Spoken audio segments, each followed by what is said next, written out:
A filosofia de Olavo de Carvalho.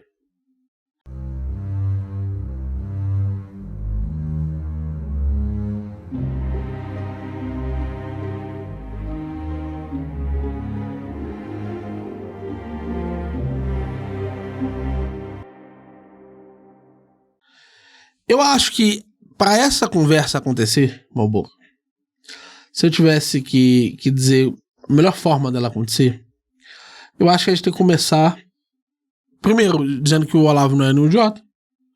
Então, isso tá bem estabelecido, que ele não é o objeto típico do qual esse tipo de análise, de alguma forma, faz instrumento. Mas que, simultaneamente, o Olavo talvez seja o mais importante que nós precisamos enfrentar aqui. Porque ele, de alguma forma, representa os pensamentos de uma multidão de pessoas. Né? Então, é necessário colocar o problema. Supostamente, né? Sim. Então, vamos lá. Para mim, qual que é o problema do Olavo?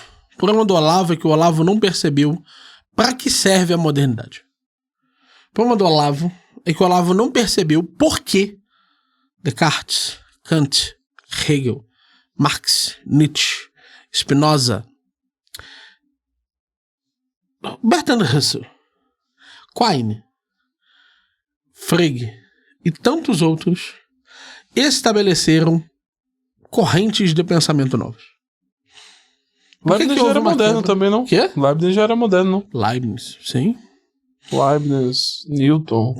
Ele não entendeu o porquê. Todas essas figuras estabeleceram um conflito direto, imediato e inevitável em relação aos seus antecessores. E me dói falar isso. Porque o Olavo é um autor que eu li muito do Olavo. Eu li muitas coisas do Olavo. Eu estudei muito o Kofi. Eu, de fato, me dediquei. Por exemplo, antes de começar aqui, eu peguei o curso do próprio Ronald Robson para aferir algumas coisas. Já li o conhecimento por presença. Me dediquei aí, de fato, a entender o que o Olavo tem a apresentar e concordo com algumas coisas que o Olavo apresenta. Acho o Olavo um bom autor, um autor sério. Mas me dói saber que ele não tinha a menor ideia do porquê a modernidade existia. Ele não tinha a menor ideia do porquê a filosofia precisou da modernidade. Porque o que Descartes fez foi tão importante. A gente já tem uma conversa sobre isso na plataforma. Conversa sobre Descartes. Tá lá no altalinguagem.tv. Pra quem não sabe, a gente tem uma plataforma, pra quem é novo aqui, né? Uma plataforma chamada altalinguagem.tv, tá aqui no link da descrição abaixo. Onde tem uma série de conteúdos diversos, tem desde aulas, tem uma lista de autores da modernidade que vai ser preenchida ao longo aí dos próximos 10 anos, por aí. É um projeto de longo prazo, um acompanhamento pessoal, porque a gente limitou as vagas para 2.050 alunos, né? Nós não queremos 6.000, 7.000 alunos, porque isso leva muito tempo e desgaste, né? Sim. Falar que a gente ia conseguir cumprir 15.000, 20.000 alunos é mentira, né? A gente não ia conseguir com isso de aluno. Isso, inclusive, foi um déficit que o Olavo teve, né, depois. Sim. Ele não sabia que ia ter tanta gente e acabou muita gente mandando exercícios para ele e não corrigia, não respondia, etc. Sim. Não dava devida atenção. E como o Miorinho acompanhou o Olavo e teve essas brechas na questão do COF, existe o nosso projeto do altalinguagem.tv, mas também lá dentro tem, além dos nossos cursos, aulas, tem também os podcasts mais descontraídos, mais informais, né? E tudo isso tá aí à disposição de vocês, o link tá aí embaixo aí, na descrição do canal, né? Então são 2.050 alunos e já tem bastante gente preenchendo as vagas aí, estamos aguardando vocês lá, tá? Fechou. E aí vamos falar sobre modernidade. Pra mim, sabe qual é o aspecto fundamental da humanidade? Aquele que é incontornável. Não era possível conciliar a forma como a gente estava apresentando a filosofia com a forma como a ciência estava estabelecida. A ciência, nesse sentido, principalmente o estudo dos nossos queridos abstratos platônicos, chamados números, estava numa progressão expressiva. E qual que era essa progressão? A existência e a manifestação de não apenas um certo nível abstrativista por assim dizer, da capacidade dos números existirem, a postulação de números irreais, a postulação de alguma forma, uma certa estrutura numérica. A própria noção de geometria também, infinitesimal. Geometria a mudança não é de geometria, o começo do estudo topológico, que são de alguma forma... Probabilidade também. Probabilidade. Porque o que acontece, gente? Todas essas coisas, todos esses poréns e entretantos novos da matemática, novos da física, da lógica, eles levantavam um obstáculo, um desafio. A própria criptografia também. Como nós lidamos com coisas que possuem por si só uma natureza hipotética? Veja, não é uma natureza possível como em Olavo. Como Olavo traz de Aristóteles. É uma natureza hipotética. Porque o número, ele não é possível no sentido de que é possível a sua ocorrência. Toda a sua natureza é hipotética. Não há um mundo em que há aquela coisa. Como que você lida com algo que você precisa, por si só, estabelecer uma hipótese? Esse é o desafio de autores como, por exemplo, Francis Bacon. Como que eu concilio a noção que eu tinha estática de ser com a noção que se possui de um número abstrato e hipotético que, ao ser observado, cria efeitos no real? Veja, não é negar Deus. Porque quando se fala do ser, muito se diz que você nega Deus. Não! É o contrário. Era um aspecto de Deus. Deus era, inclusive, hipotético. Sob todas as formas que Deus poderia, de fato, ter assumido para esse mundo. Deus agiu de determinada forma diferente de não agir. Mas há um caráter específico de hipotetizar Deus. Até mesmo as ações de Deus podem ser hipotetizadas. Então é um aspecto de Deus comportar esses números, comportar essa realidade, comportar essa parte da ciência. Então se é um aspecto, então a gente precisa, de alguma forma, explicar isso. O que o Olavo não percebe é que há uma crise na definição do ser. O que o Olavo não percebe é que não era por acaso que grandes nomes dessa crise, Leibniz, Descartes, Frege, tantos outros, tinham por si só uma posição em relação a Deus. Porque eles estavam diretamente colocados nesse diálogo. E o motivo que eles estavam diretamente colocados nesse diálogo era porque, por exemplo, a estrutura cartesiana, aquele plano lá que você aprende na escola. Quarta série. Na quarta série não, acho que é da sexta. Eu pedi na quarta, hein? Tá Tava chato demais. Mas também na sexta série. Você faz as coordenadas. Coordenadas essas inteiramente hipotéticas. O que se traça existe um plano do possível, só que a gente separa uma etapa do possível para definir como esse possível poderia se correlacionar. E aí a gente começa a estabelecer essas correlações e é preciso haver uma semelhança. Olha aí essa palavra extremamente importante para o próprio Russell. A noção de semelhança. É preciso haver uma semelhança entre essa hipótese e as coisas do mundo. Que é o que é a forma por meio do qual, quando um engenheiro traça isso daqui, qual vai ser o formato disso aqui? E ele traçou isso sem mexer em nada físico. Então esse físico é colocado aqui. Certo? Então é preciso ter tratado que a hipótese fosse de alguma forma semelhante ao que se criou. O desenho do projeto precisa ser semelhante ao projeto per si só. E aí o que não se percebe disso? Do ponto de vista do estudo matemático, físico, da progressão dos indivíduos perante essas hipóteses, isso começa a assumir um caráter cada vez mais universal. Ou seja, o tamanho dessa hipótese começa a comportar coisas fora do mero protótipo. A gente começa, por exemplo, a conseguir hipotetizar a existência do mundo. Está aí Copérnico e a Revolução Copérnica. Porque as hipóteses eram também hipóteses sobre o mundo. E essa hipótese sobre o mundo que vigora existe, ela de alguma forma precisa harmonizar-se com si. E é aí que cresce profundamente o escopo da gnosologia. Como articulamos o conhecimento entre o real e a hipótese? Como articulamos, nesse sentido, esse mundo fenomênico não presente? É daí que o louco do Kant tira a distância entre número e fenômeno. Da distância entre a hipótese e o estabelecido. Por quê? Porque ele diz que, como a nossa experiência funciona, ela trabalha hipoteticamente. Ela nem chega a trabalhar, de fato, com o conhecido. Ela não precisa trabalhar com o conhecido. Ela pode trabalhar dentro do reino que ela assumiu.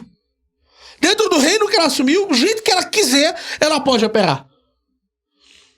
Então, quando você coloca isso, quando você abstrai isso, quando isso passa a ser a realidade para a filosofia começa a tratar com as hipóteses. E a enfrentar as hipóteses de frente. E aí a gente vai, inclusive, de alguma forma, se aprofundando nisso. Os métodos, chamados de métodos de contagem, são aprofundados por indivíduos que começam a perceber uma relação física entre os objetos. De um ábaco, por exemplo. E há, no avanço, uma relação abstrata entre esses objetos que pode ser convertida em binários. E há, entre esses binários, uma relação de fita. O que é uma relação de fita, pessoal? É você colocar as coisas em ordem. 0, 0, 0, 0. Fitas que podem ser enxergues uma após a outra, como Turing fez. Dormiu? Não. Sou chato, né, velho? Não, cara, tá bom. Chato. Como Turing fez. Então, quando a gente enxerga efetivamente a filosofia moderna, é uma filosofia que quer responder principalmente à matemática, que não aceitou os pressupostos que haviam sido colocados na escolástica. E o problema é o porquê isso não é uma separação. Já falei aqui na conversa sobre o Renato Trezoitão, quando eu estava falando sobre os jesuítas. Parte expressiva dos matemáticos eram os jesuítas. Então eles não se afastaram de Deus. Penrose, por exemplo, não se afastou de Deus. Ele chama, inclusive, o reino da matemática do reino de Deus. O reino das hipóteses do reino de Deus. Estão juntos números e Deus. No quarto reino. Então há a apresentação dos matemáticos, dos físicos, da forma como essas hipóteses podem ser expressadas pela filosofia. E aí, cara, o que acontece? Esse é o primeiro giro. No segundo giro, esse primeiro giro chama giro subjetivista, o sujeito aparente das hipóteses. No chamado giro linguístico, nós temos que as coisas assumem relações próprias. Antes era a minha relação com a hipótese.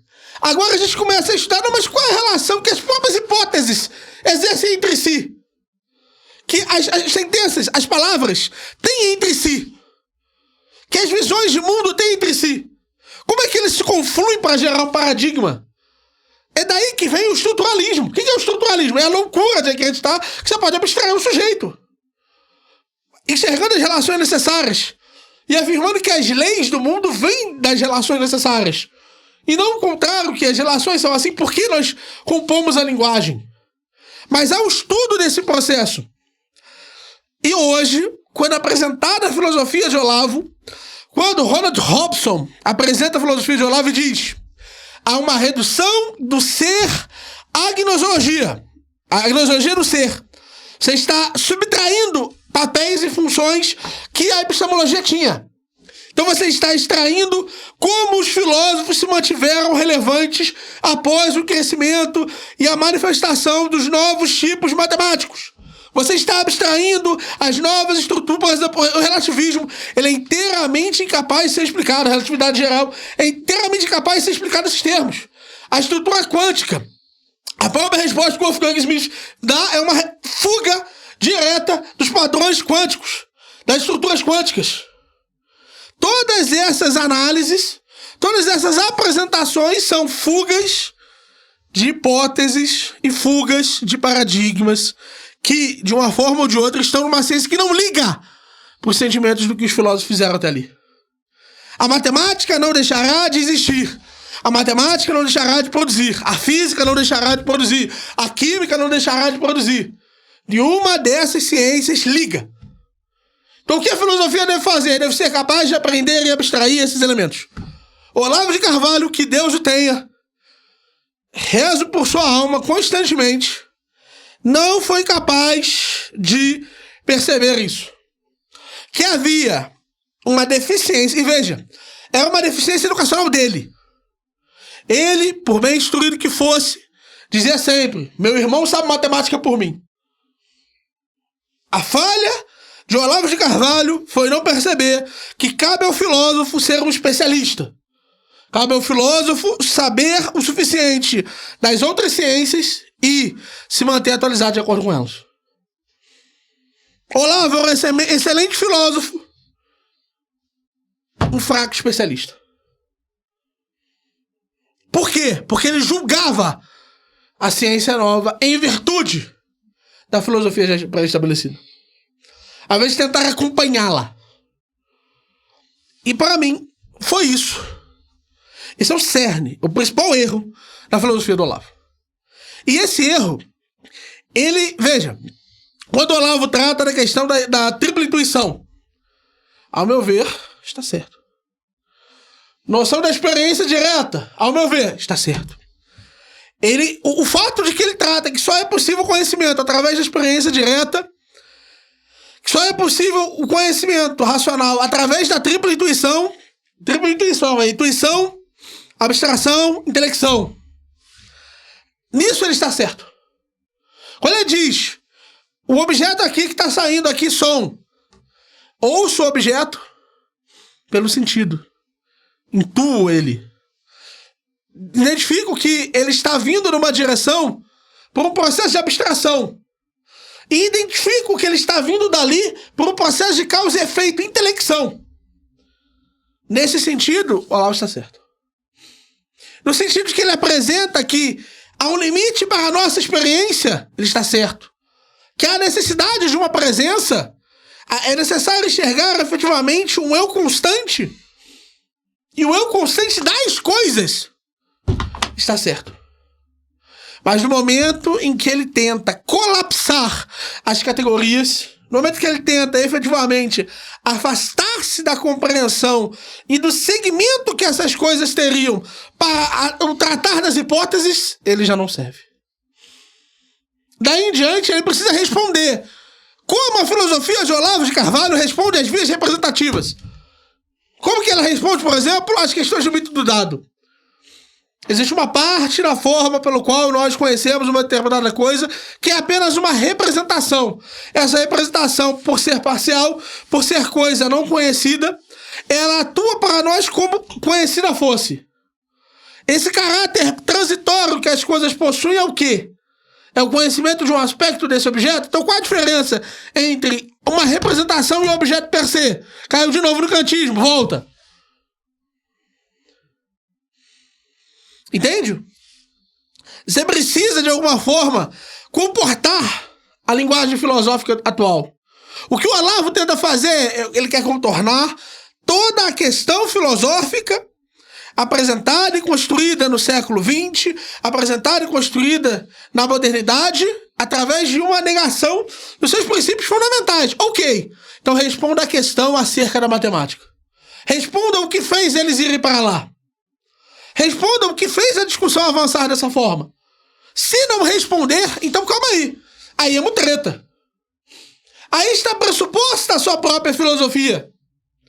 Eu estou partindo do pressuposto que há na sua apresentação a capacidade de lidar, por exemplo, com a estrutura da hipótese. Eu estou presumindo que não há dilemas.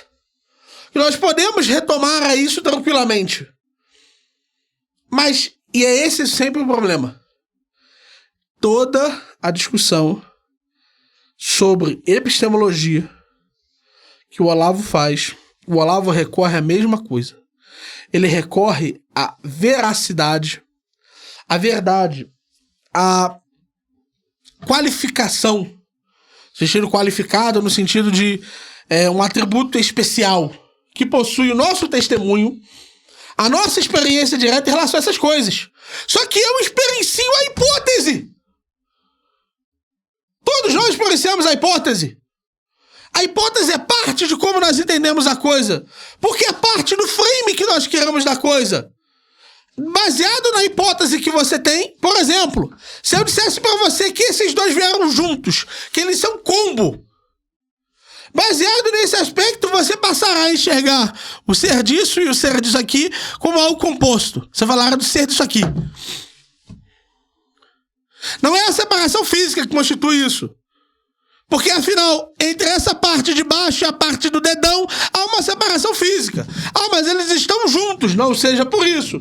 Vamos falar de duas luvas. Você vê, efetivamente, elas como parte do ser da luva. Por quê? Por causa do frame que você criou. E esse frame foi criado por quê? Pela sua capacidade hipotética. Você está experienciando, enquanto eu trato isso, a relação entre o sujeito e a hipótese. E a relação entre o sujeito e a hipótese te leva a acreditar de determinada forma. E a tratar esse objeto de determinada forma. Então nós estamos limitados pela força da hipótese. E é daí, inclusive, que vem boa parte da discussão de Popper, em Conjecturas e Refutações. É daí que vem boa parte das discussões do Mises, com aqueles que tentavam traçar um plano para a história. É que esse sujeito experiencia a hipótese. É parte das suas condições de verdade. Não há para onde fugir nesse sentido. E é isso que faz com que a proposta do Olavo seja uma proposta do início ao fim, fadada a ser insuficiente. A parar exatamente onde a escolástica parou. E não é desmerecendo a escolástica. Os homens da escolástica eram muito mais inteligentes do que os que vieram depois. O problema é que os matemáticos pós-escolásticos avançaram aonde os matemáticos antes da escolástica não tinham avançado. Esse é o dilema, esse é o problema. Essa é a discussão. E é isso que faz que seja tão difícil dialogar com um olavista. Porque o olavista, o único que eu conheço que sabe disso, o único que eu conheço que entende que precisa conciliar esses mundos, é o David Panseiro, do qual eu já sou aluno, comprei o curso dele, assisti o curso dele sobre lógica. Vejo pouca resposta nisso. Não senti ali uma tentativa de conciliar as noções aristotélicas, tomistas, com as novas noções. Não senti que ele se sentiu tentado a articular essas coisas. Até porque essa tese, por si só, é mais ousada do que qualquer coisa que ele tenha produzido até hoje. Se ele puder provar que há uma articulação e um segmento entre a filosofia tomista e as filosofias seguintes, de tal forma que essas foram abandonos reais disso, e não necessidades em virtude de uma discussão prévia, se é isso que ele está fazendo, então ele tem por si só um grande livro. Apenas essa resposta é um grande livro. E demonstrar como não há nada ali na investigação desses homens que o motivasse a olhar para fora. Eu só discordo da parte dos escolásticos. Eu acho que os escolásticos que conseguem lidar com isso, que influenciaram inclusive os que se sucederam posteriormente desses Descartes, Leibniz e fins, não foram tão utilizados pela igreja, né? Tipo, não pela igreja, né? Pelos teólogos, né? O próprio dos Escotos, o Molina. Isso é verdade. O Soares. Eu fazer o meu meia-culpa aqui, é verdade, irmão. O Soares, o mais odiado de todos eles, o Occam. O Occam, sim. A própria percepção do Occam em torno da ciência é uma percepção muito boa. Não só a noção da Navalha. Francis Bacon, que muita gente foi influenciada por eles, né? Que para os tomistas são os demônios, né? Na Terra. Sim. Mas é muito fácil demonizar aquilo que você não consegue acompanhar. Então, não que Aquino esteja... Eu não acho que Aquino... Existe a diferença entre os tomistas e São Tomás, né? Sim. São Tomás, com certeza, não teria esse problema. Se Tomás articularia sua própria filosofia à luz dessas novas coisas. Ele daria para isso e desenvolveria, né? Sim. Mas os tomistas em si mesmos, tipo, subsequentes, alguns buscaram se relacionar com essas coisas, mas não foram bem sucedidos. Né? Que é o próprio caso do Olavo. Sim.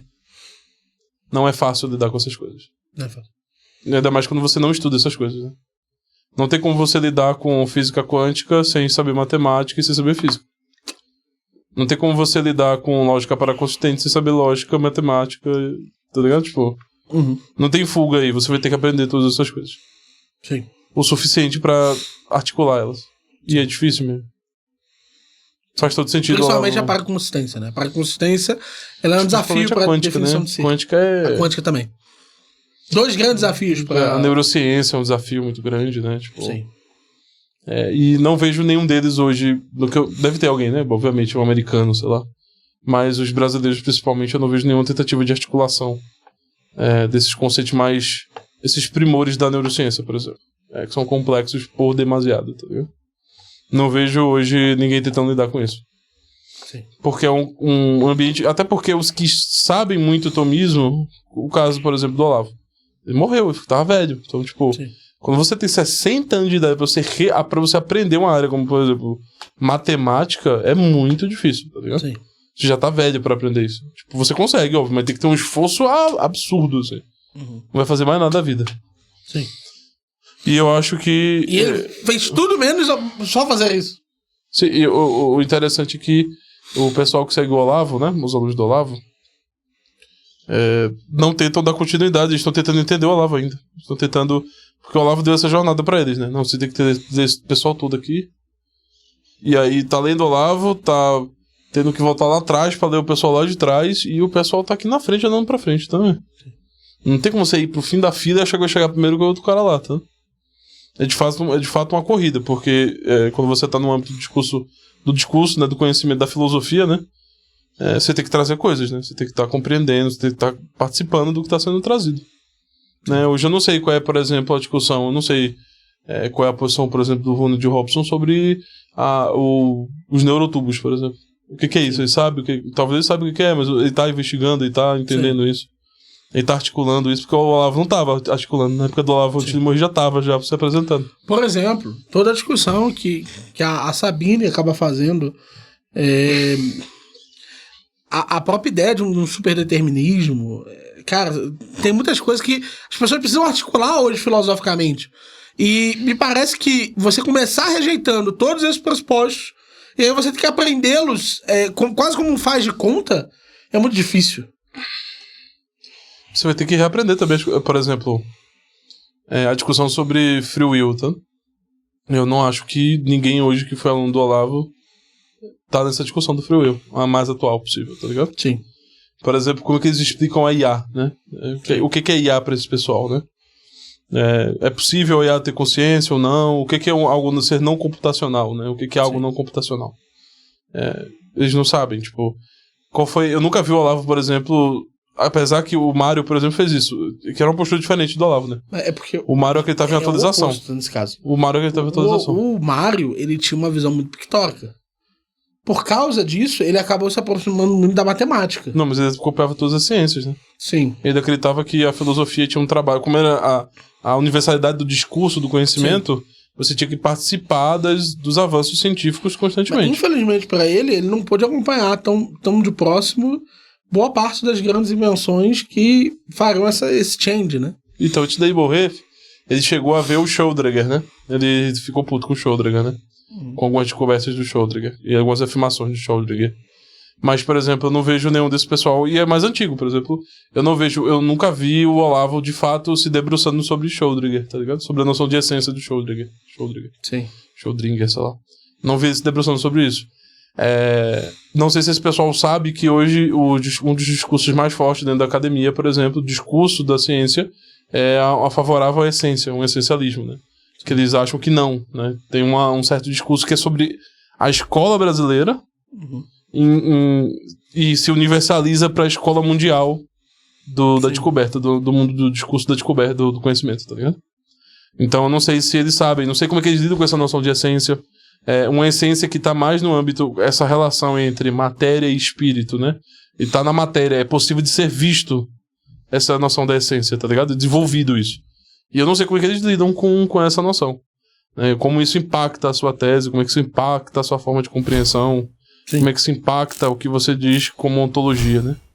Que é importante ser administrado. Então não vejo... Sinceramente, a filosofia, eu não quero ser grosso, mas a filosofia do Olavo nasceu morta. Pra ser muito honestamente sincero. Nasceu morto já. Então... É porque é aquilo. Ou ele tá certo ou tá todo mundo errado. Não, mas é porque é mais a fundo ainda, né? É porque se ele tá certo, o que é que a gente tá vendo? Sim. O que é que tá sendo desenvolvido? Sim. Não é, tipo, se ele tá certo, tá só todo mundo errado. É porque hoje... essas teses, essas administrações levam a coisas show me the code, né? É só ver está sendo feito. O Ronald Robson, por exemplo. Ele fala, não, gente, não é por isso que a gente vai voltar ao tomismo. Mas, meu amigo, só de você pensar que você talvez devesse voltar ao tomismo, que você devesse ali, de alguma forma, se aprofundar, a partir daí, inclusive, eu quando eu tava assistindo, eu até brinquei com o Malboro. Ele falou, não, a gente tem que, desde saída, ignorar premissas a priorísticas. Eu morri de rir na hora, porque ele não percebeu que ele está estabelecendo um princípio a priorístico para sua própria ciência.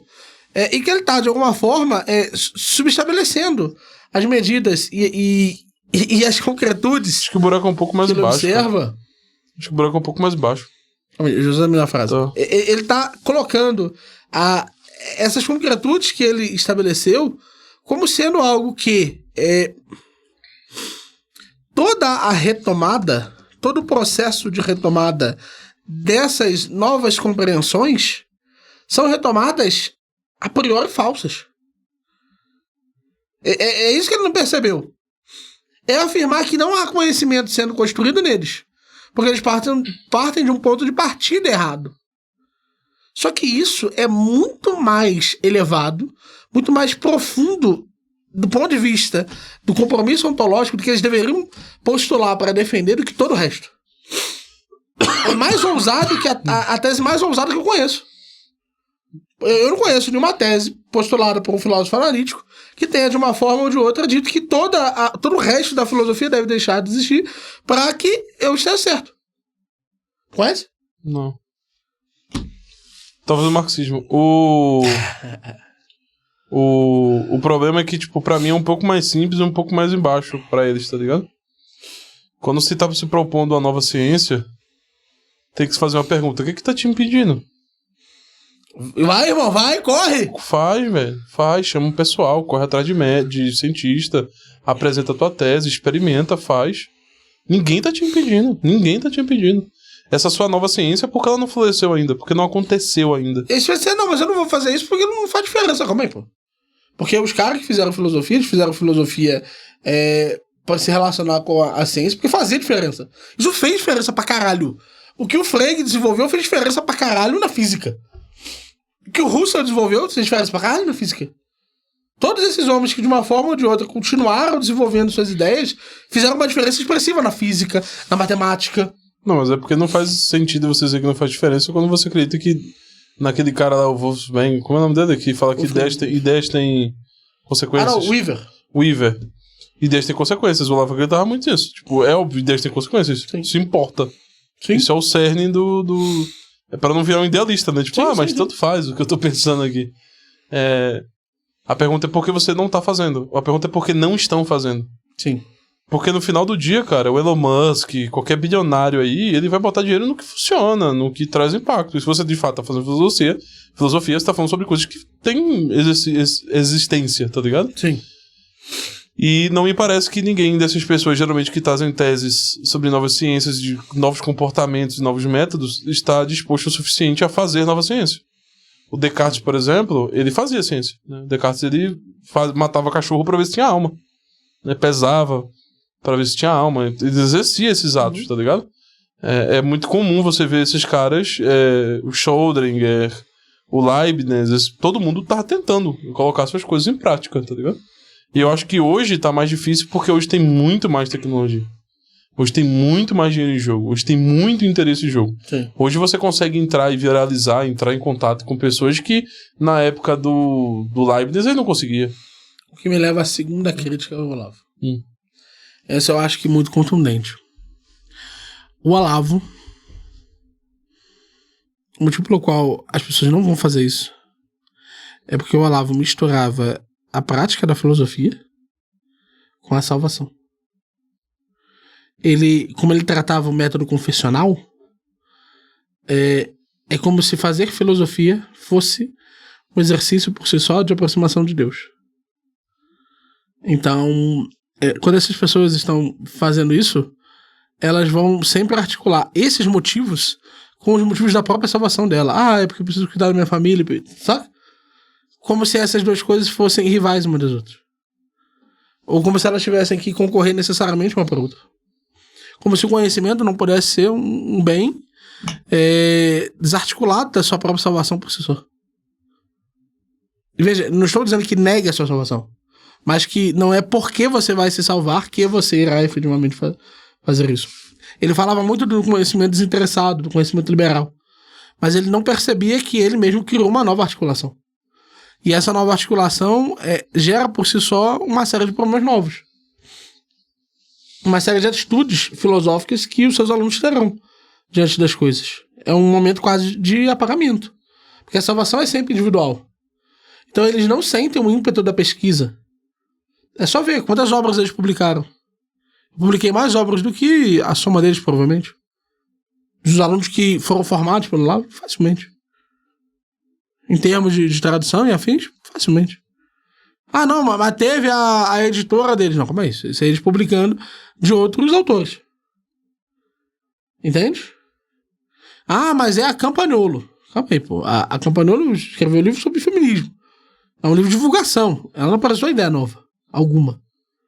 Há ali um esforço todo. E assim, nada contra a Campagnolo. Ela é uma pessoa legal. Acho que até posso considerar ela uma pessoa amigável, um colega. Eu gostei bastante de conversar com ela. Mas definitivamente não tá nesse nível. De apresentar coisas novas e de fato criar isso. E por quê? Porque o paradigma do qual começou o Olavo não deu origem a uma transformação efetiva. Para mim é porque se você trata o plano central como um plano autocentrado, o conhecimento passa a ser sobre você mesmo. E aí é por isso que há uma semelhança tão grande entre o curso desse pessoal e a autoajuda. Sim. Eu geralmente, pessoalmente, eu não gosto muito dessa... Sempre fui muito contra essa percepção que... Eu entendo de onde o Olavo tira, que é de Santo Agostinho, né? Que traz essa noção da confissão. E Santo Agostinho fala lá no Confissões, acho que o 3º capítulo, ele fala da questão... Ou o 2º capítulo, não lembro. Ele fala que se Deus é verdade, então buscar a verdade seria algo que nos aproximaria de Deus. Né? Então, o Agostinho recomendava a própria noção do buscar conhecimento e estudo para você conseguir se aproximar de alguma forma da sua salvação. Né? Mas, logo antes disso também, no 1º capítulo, Santo Agostinho fala que essa busca de querer estar perto de Deus, muitas vezes vira querer ser Deus. Né? Que você cai em outro problema, né? E ele falava bastante da questão da caridade, de você se preocupar com o próximo. E o processo de confissão não é um processo isolado, não é somente o que Santo Agostinho apresenta, né? Sim. Não é somente o processo da confissão, não é somente o processo de ler, por exemplo, ou estudar. Se você tiver que escolher entre estudar e fazer caridade, você faz caridade. Né? A não ser que você ache que você estudando você poder fazer mais caridade no futuro, mas é uma sentença que se o futuro não chegar, você não cumprirá, né? É um risco que se assume. Mas tem outros projetos que Santo Agostinho traz, tem outras coisas que Santo Agostinho traz que tem mais peso do que a confissão para ele, no sentido, não que você não deva se confessar, né? Óbvio. Mas no sentido da forma que o Olavo trata a confissão, de um processo que ajuda você no próprio âmbito intelectual para você conseguir se desenvolver como quase uma simetria, quanto melhor intelectual eu sou, melhor cristão eu sou. Sim. E isso não é verdadeiro, tá ligado? Isso não é verdade per se. Sim. Isso não é verdade isoladamente, não há necessidade. É só ver quantos santos foram de fato estudiosos e quantos santos foram mártires, quantos santos foram santos por outros motivos que não estudo. Sim. Então é muito mais do que o campo puramente de estudo teológico. É porque... E aí entra a questão da intuição.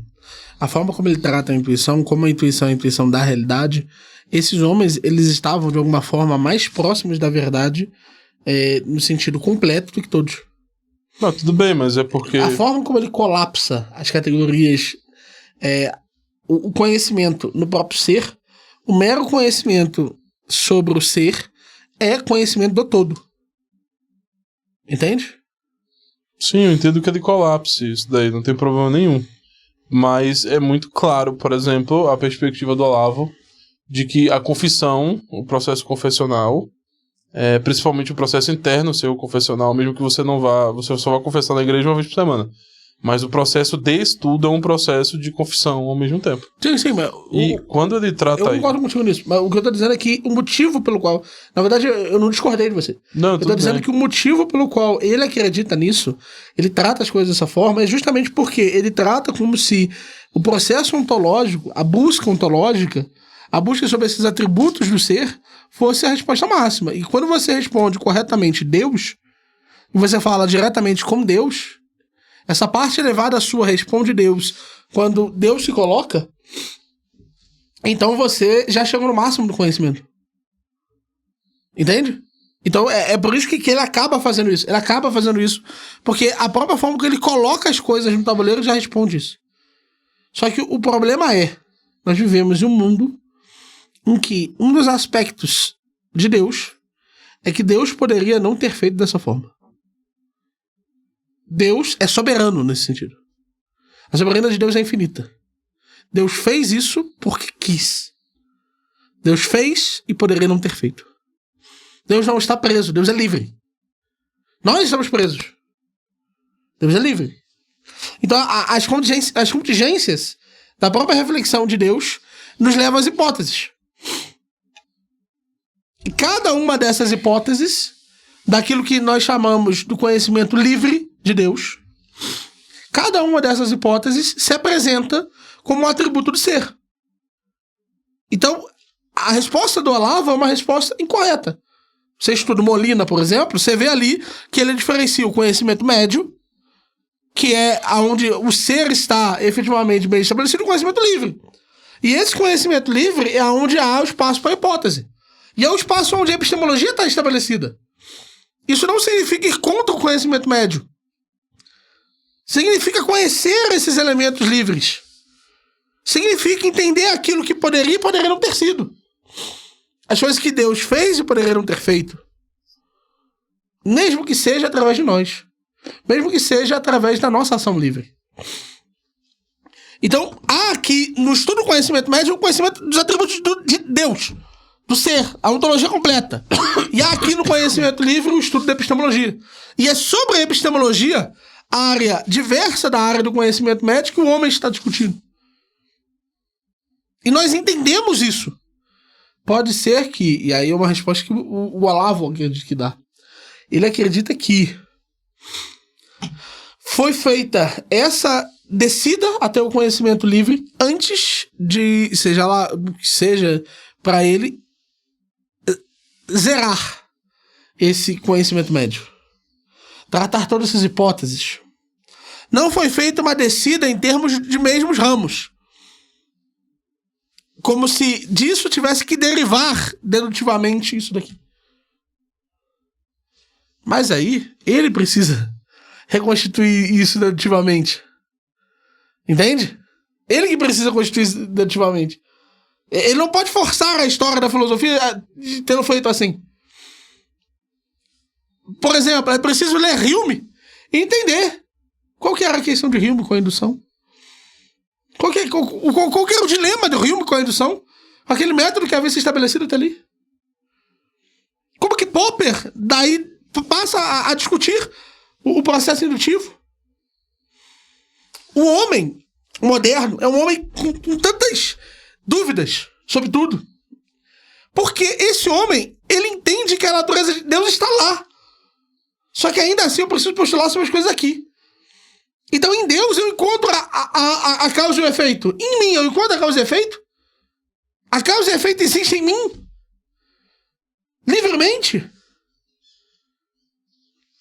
Então há toda uma postulação em torno disso. Eu acho que você concorda comigo. Quando eu digo que a melhor forma de responder tudo isso, de colocar essa prova, é chamar um olavista, perguntar a ele, abrir um livro com ele. Livro do Hume, por exemplo. Como é que você trata isso aqui? Kant, Descartes. Trazer os matemáticos.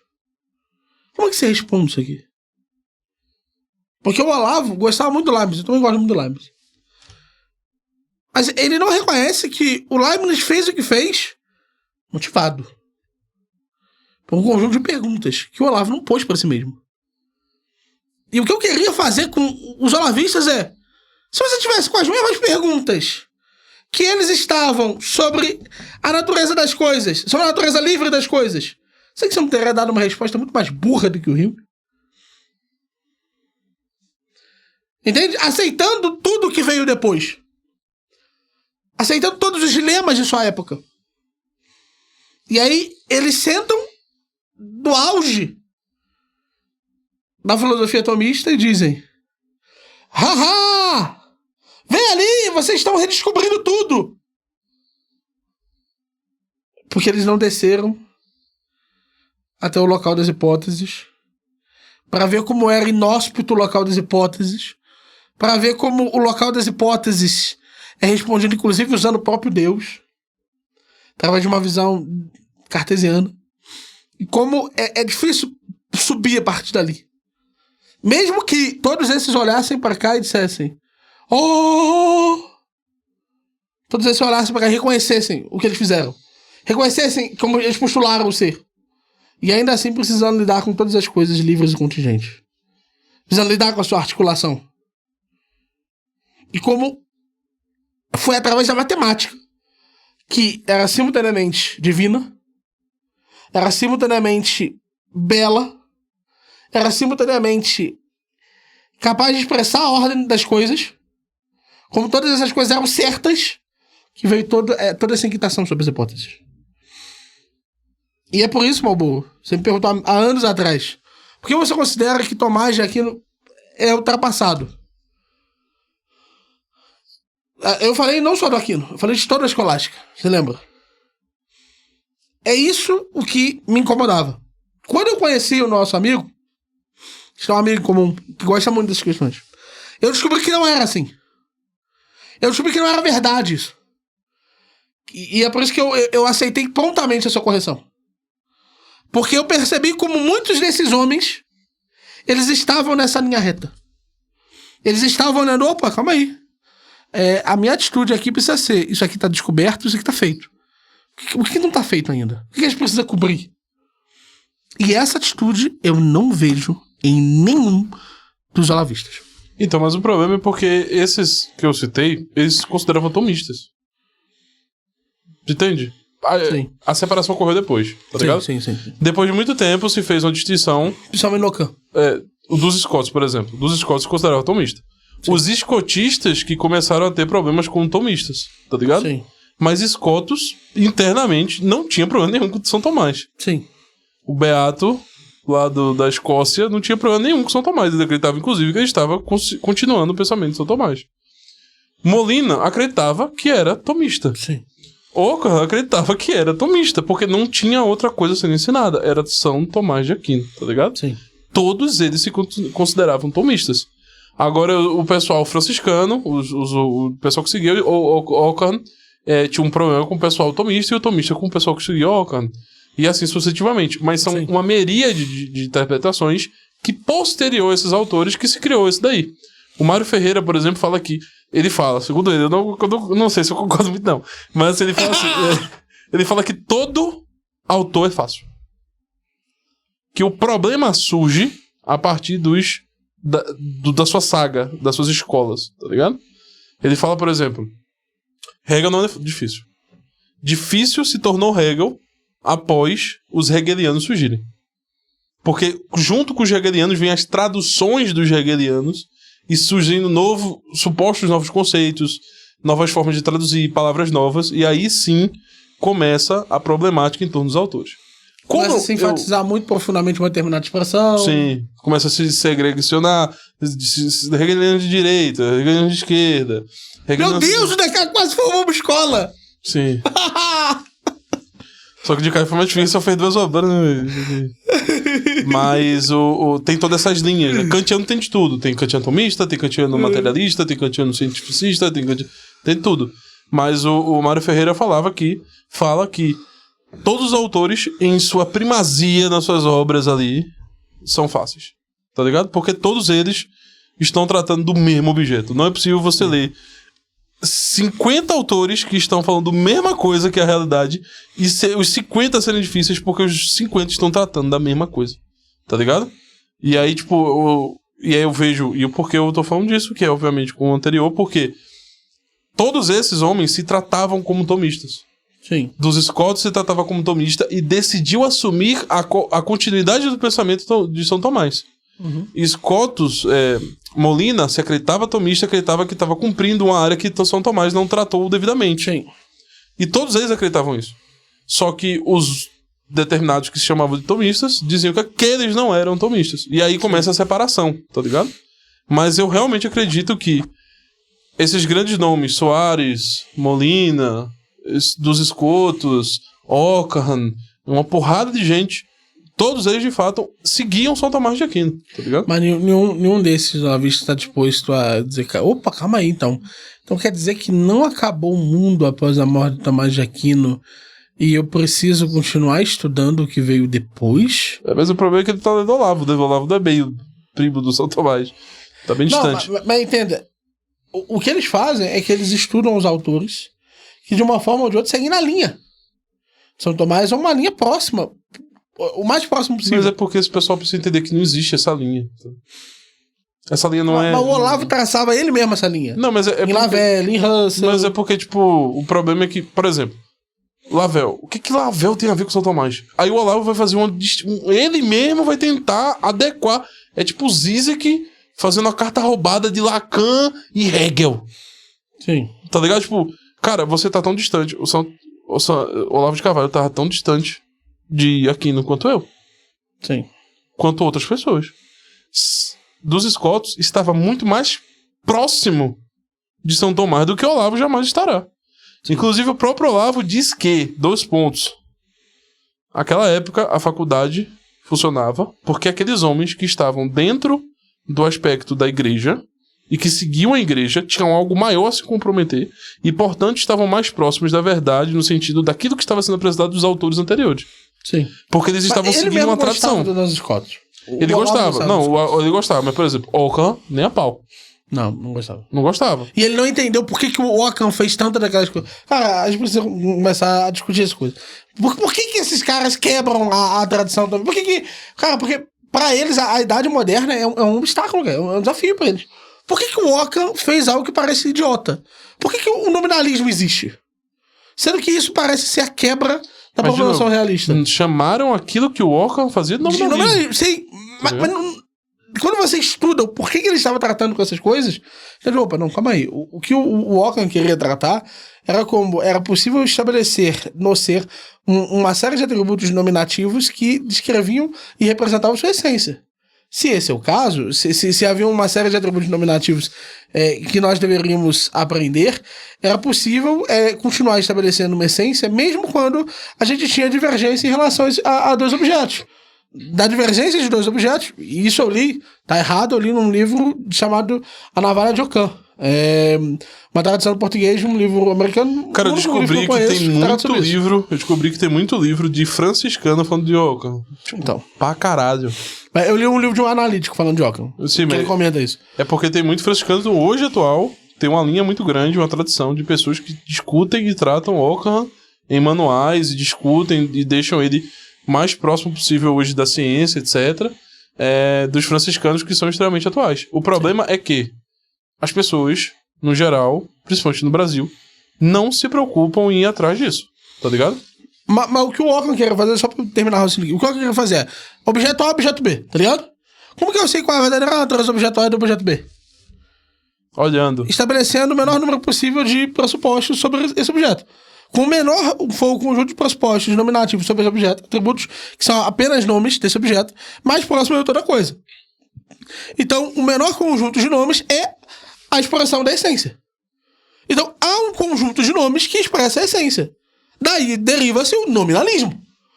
Mas essa distinção fundamental entre esse objeto e esse objeto, mas não tem como quantas coisas semelhantes e distantes, essas coisas de alguma forma comportam-se um conjunto de nomes que atribui a esse objeto e não a esse. Mas não tem como tu dizer que isso é nominalismo e o que os nominalistas hoje fazem é a mesma coisa. Não, exato. Mas o que eu tô explicando nesse sentido, quando você busca o Ockham, uma parada razoável. O que as pessoas estavam questionando tinha muita gente questionando, essas paradas, essa sua definição de ser aí, como que eu faço para distinguir efetivamente um ser do outro? Quais são os atributos que há num ser e no outro que me permitem dizer distintos? E era preciso, nesse sentido, categorizar isso de alguma forma. E o que ele faz é utilizar a expressão nomes, para isso. Para conseguir decretar os nomes que as coisas tinham e quais eram os atributos distintivos. A distinção. Que é outro aspecto importante da obra do Ockham. Então, quando você olha, calma aí, então realmente, parece que o Ockham não era um herege, destruidor de São Tomás. Herege não é porque ele não é... Ele não é... Não, ele até é considerado de muitas formas herege por causa da obra política dele. Não tem nada a ver. Mas tiraram, eles não é mais considerado. Não, sim, mas na época ele foi... Na época, mas por outra coisa. Política. Mas por uma outra coisa, não foi por esse pensamento. Mas até mesmo nisso, tiraram a condenação dele. Ele foi descondenado. Então, assim, nem pra isso mais serve esse campo dizer que ele foi condenado, tá ligado? Inclusive, se isso é argumento, Aquino também tinha um probleminha ali pra ele, muito sério. Então, porque também teve, sim. Só que a gente... é comum, né? Por algum motivo da igreja. Não, é porque os teólogos estavam tratando eles estavam colocando sua alma em risco, né? Tipo, estavam tratando de assuntos difíceis, né? Sim. E como não tinha o ex cathedra ainda, em muitas épocas, não tinha como o Papa resolver isso fácil. Porque se tivesse o ex cathedra já de antemão, é isso. Talvez atrapalhasse, inclusive, o desenvolvimento. Não sei, pode ser que não. Mas se tivesse o ex cathedra, não teriam essas condenações. Sempre teve, né? Mas ele não era pra isso. Não, o poder do ex cathedra é que, é um ponto final nas discussões, independentemente, o Papa não precisa... Hoje, se o Papa ouviu uma discussão e ele quiser dar ponto final ali, ele pode. Não, sim, mas o problema é que as discussões são sobre fé e moral. Nesse caso, a epistemologia não se encaixaria. Mas não tinha esse ex cathedra, tá ligado? E depois foi selecionado pra qualquer coisa. Então... porque o que é preciso pro Papa poder intervir nesse assunto era você conseguir relacionar diretamente a filosofia de alguém com uma determinada posição teológica. Isso é difícil de fazer. Mas tu vai ter que desenvolver a teoria do cara, né? Até ajuda se o cara conseguir. É preciso... Nesse sentido, é muito raro de fazer isso, né?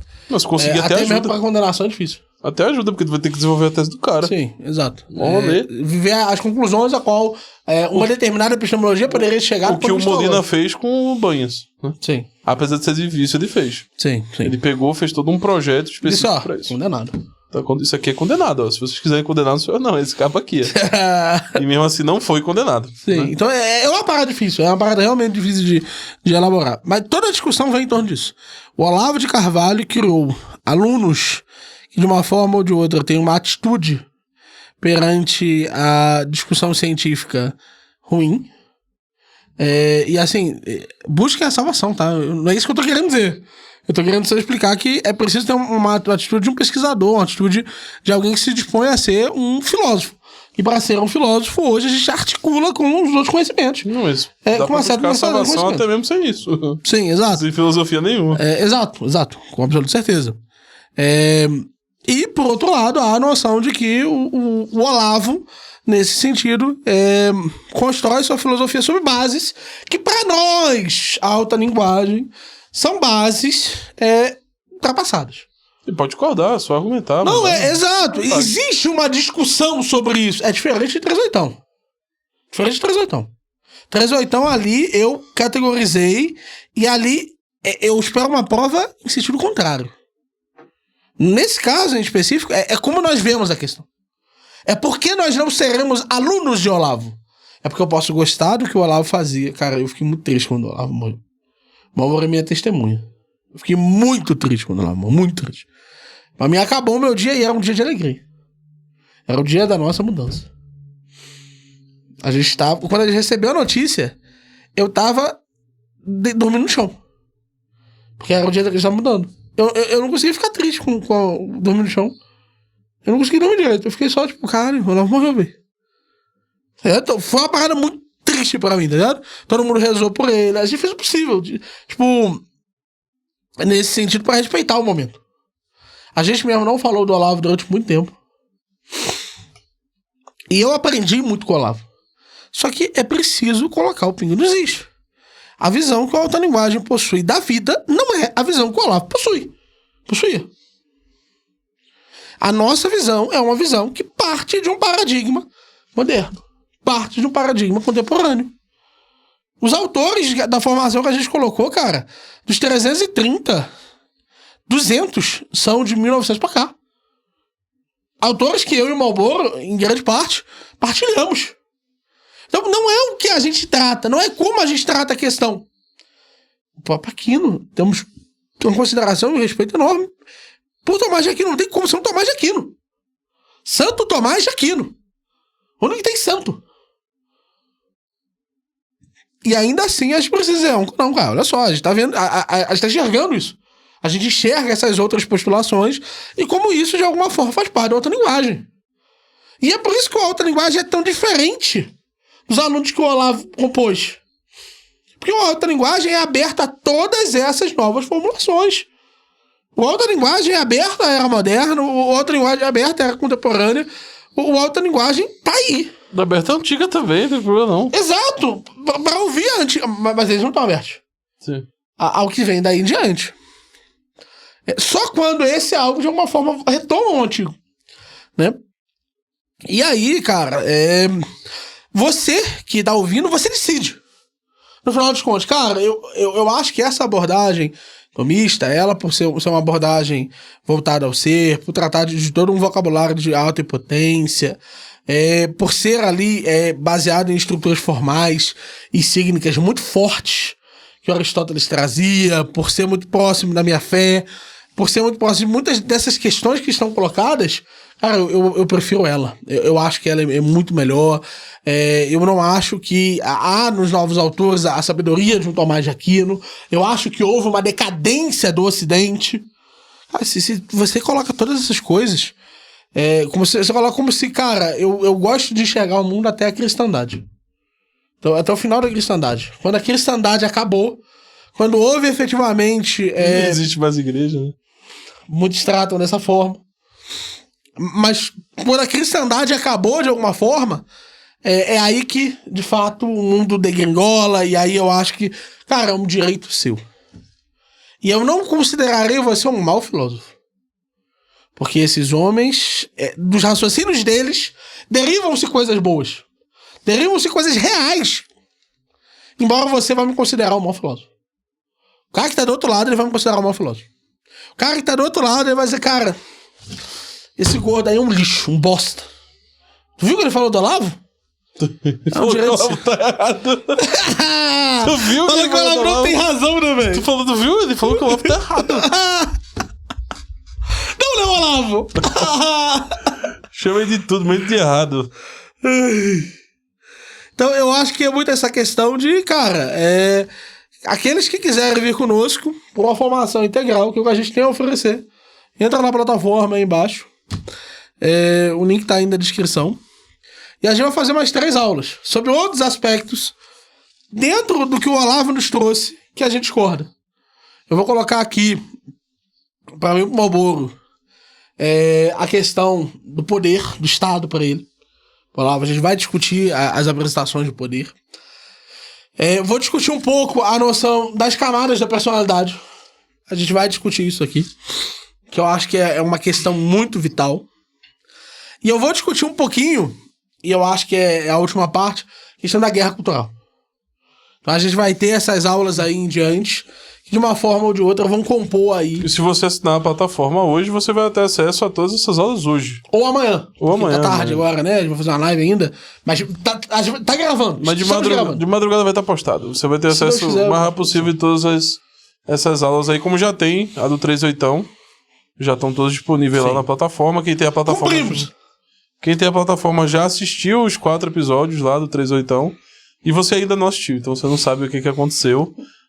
E talvez não saiba. Então fica aí a dúvida. Muito obrigado a todos vocês. O link tá na descrição. 2050 alunos diferentes. Nem mais, nem menos, tá? Forte abraço. Forte abraço. Valeu. Até a próxima. Like, comenta e compartilha.